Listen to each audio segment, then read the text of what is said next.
Assalamualaikum warahmatullahi wabarakatuh. Kami dari kelompok 3 kelas 11 TKJ 1 SMKN 4 Kota Bogor ingin mempresentasikan kegiatan kelompok mencari materi tentang IGRP. Sebelum itu, saya akan memperkenalkan diri dan kelompok saya terlebih dahulu. Perkenalkan, nama saya Muhammad Salpa Pratama. Nama saya Diva Bagasarya. Nama saya Tubagus Andika Putra Rabana. Nama saya Raffi Aimar. Dan nama saya Dimas Ramaputra. Yang pertama, apa itu IGRP? IGRP singkatan dari Interior Gateway Routing Protocol, adalah protokol distance vector yang diciptakan oleh perusahaan Cisco untuk mengatasi kekurangan RIP. Jumlah hop maksimum menjadi 255 dan sebagai metrik, IGRP menggunakan bandwidth, MTU, delay, dan load. IGRP adalah protokol routing yang menggunakan autonomous system, disingkat AS, yang dapat menentukan routing berdasarkan sistem interior atau eksterior.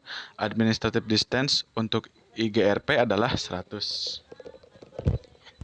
Tujuan IGRP 1. Penjaluran stabil. Di jaringan kompleks sangat besar dan tidak ada pengulangan penjaluran. 2. Overheat rendah. IGRP sendiri tidak menggunakan bandwidth yang diperlukan untuk tugasnya. 3. Pemisahan lalu lintas antar beberapa rute paralel. 4. Kemampuan untuk menangani berbagai jenis layanan dengan informasi tunggal. 5. Mempertimbangkan menghitung laju kesalahan dan tingkat lalu lintas pada jalur yang berbeda.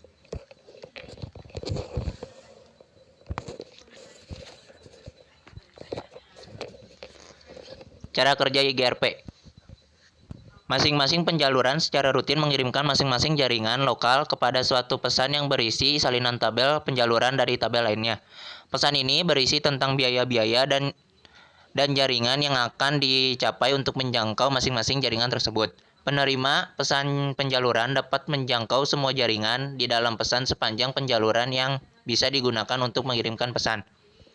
Kemudian setelah melalui proses pembaharuan, IGRP kemudian menjadi EGRP, Enhanced IGRP. Persamaannya adalah IGRP dan EGRP sama-sama kompatibel, dan antara router-router yang menjalankan EGRP dan IGRP dengan autonomous system yang sama akan langsung otomatis terdistribusi. Kelebihan dan kekurangan IGRP. Kekurangannya adalah yang pertama, IGRP tidak meningkatkan fitur konvergensi dan efisien pengoperasian sinyal. Yang kedua, jumlah host terbatas. Yang ketiga, IGRP tidak mendukung multiprotokol. Kelebihan IGRP. Yang pertama, IGRP mempunyai hop count sebanyak 255. Yang kedua, IGRP menggunakan metrik yang panjangnya 32 bit.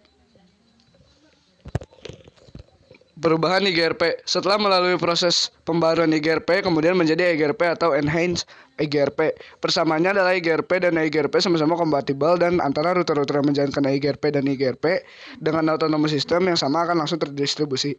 Selain itu, EGRP juga akan memberikan tagging eksternal rute untuk setiap router yang berasal dari routing protokol non-IGRP, routing protokol IGRP dengan AS number yang sama.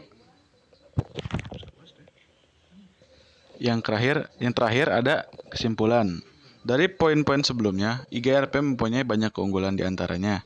Hop count dari IGRP terbilang cukup besar, penjaluran stabil dan tidak ada pengulangan penjaluran, overhead rendah, dapat mempertimbangkan menghitung laju kesalahan dan tingkat lalu lintas pada alur yang berbeda. Pengguna juga dapat mengetahui pesan penjaluran jaringan. Nah, sebelum kita akhiri materi kali ini, dari kelompok kita ada yang masih bertanya tentang apa itu administrative distance. Administrative distance merupakan suatu fitur yang digunakan oleh router untuk menentukan pemilihan jalur terbaik jika terdapat dua atau lebih jalur menuju ke tujuan yang sama dari dua routing protokol yang berbeda. Administrative distance mendefinisikan reliability dari sebuah routing protokol. Setiap routing protokol mendapatkan prioritas berdasarkan nilai administrative distance yang dimilikinya. Itu saja yang bisa kami sampaikan. Mohon maaf jika ada salah-salah kata. Terima kasih. Wassalamualaikum Assalamualaikum warahmatullahi wabarakatuh.